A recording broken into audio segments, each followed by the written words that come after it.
قومیں ایک دن میں وجود میں نہیں آتی، وہ پہلے دلوں میں جنم لیتی ہیں، سوچوں میں پروان چڑھتی ہیں اور پھر تاریخ کے افق پر اپنا وجود منواتی ہیں۔ برِ صغیر کے مسلمانوں کی تقدیر بھی ایک ایسے ہی مرد درویش کی فکر سے بدلی۔ حضرت علامہ محمد اقبال رحمۃ اللہ علیہ، جنہوں نے نہ صرف ایک خواب دیکھا بلکہ اس خواب کو ایک واضح نظریہ بھی عطا کیا۔ سیالکوٹ کی سرزمین پر جنم لینے والے اقبال رحمۃ اللہ علیہ کی نسبت کشمیر سے تھی۔ یہ تعلق محض نسبتی نہیں بلکہ گہرا جذباتی اور فکری رشتہ تھا۔ اقبال خود کو فخر سے کشمیری کہا کرتے تھے اور ان کے کلام میں کشمیر کا درد بار بار جھلکتا ہے۔ اقبال رحمۃ اللہ علیہ کی فکر میں مسلمانوں کو ایک علیحدہ قوم کے طور پر پیش کیا گیا، ایک ایسی قوم جو اپنی شناخت، عقیدے اور اجتماعی شعور کی بنیاد پر الگ مقام رکھتی ہے۔ یہی تصور آگے چل کر برصغیر کی سیاست کا مرکزی بیانیہ بنا۔ الہ آباد کے تاریخی خطبے میں اقبال رحمۃ اللہ علیہ نے ایک ایسے وطن کا تصور پیش کیا جو برصغیر کے مسلمانوں کی شناخت، خود مختاری اور مستقبل کی ضمانت بن سکے۔ اس تصور میں شمال مغربی مسلم اکثریتی علاقے شامل تھے اور اسی تناظر میں کشمیر کو بھی اس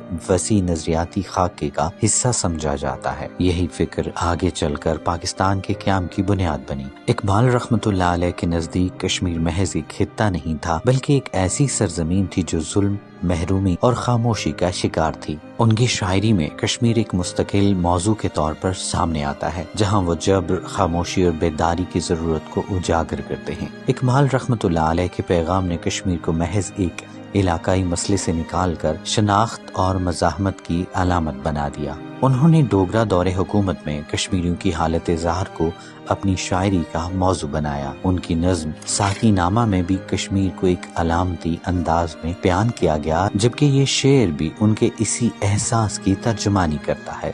جس خاک کے ضمیر میں ہے آتش چنار، ممکن نہیں کہ سرد ہو وہ خاک ارجمن۔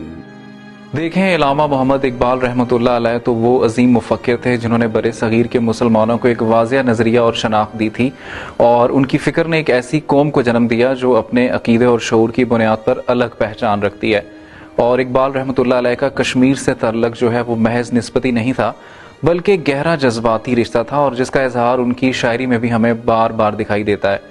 انہوں نے کشمیر کو ایک مظلوم سرزمین کے طور پر پیش کیا اور کشمیریوں کو بیداری اور خودی کا پیغام دیا، اور ان کا خواب صرف پاکستان کے قیام تک محدود نہیں تھا بلکہ کشمیر کو بھی اسی نظریاتی تسلسل کا حصہ سمجھا جاتا تھا۔ اور آج بھی کشمیری عوام اور نوجوانوں کی قربانیاں اسی فکر کی عکاس ہیں۔ اقبال رحمۃ اللہ علیہ کا نظریہ، ان کا خواب اور کشمیر سے ان کی جو محبت تھی وہ آج بھی زندہ ہے اور تاریخ کے تسلسل میں اپنی اہمیت برقرار رکھے ہوئے ہے۔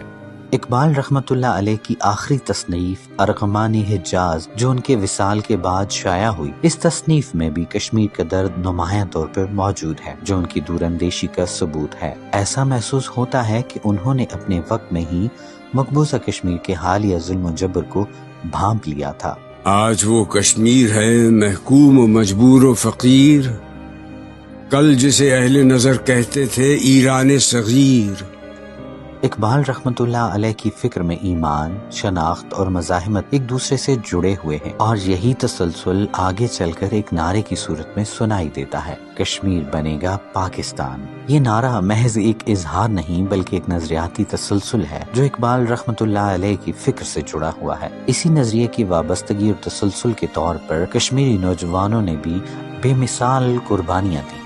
برہان مظفر وانی شہید اور اشفاق مجید وانی شہید جیسے بے شمار نوجوانوں نے اپنی جانیں اس فکر، شناخت اور مقصد کے لیے نچھاور کی۔ ان کی قربانیاں اس بات کی عکاسی کرتی ہیں کہ یہ نظریہ آج بھی زندہ ہے اور نسل در نسل منتقل ہو رہا ہے۔ 21 اپریل 1937 کو ایک عظیم مفکر اس دنیا سے رخصت ہو گیا، مگر اس کی فکر آج بھی زندہ ہے۔ اقبال رحمۃ اللہ علیہ کا خواب، ان کا نظریہ اور کشمیر سے ان کا تعلق آج بھی اسی شدت سے محسوس کیا جا سکتا ہے۔ اقبال رحمۃ اللہ علیہ صرف ایک شاعر نہیں تھے بلکہ ایک نظریہ تھے، اور کشمیر اس نظریے کا ایک اہم باب ہے جو آج بھی تاریخ کے تسلسل میں زندہ ہے۔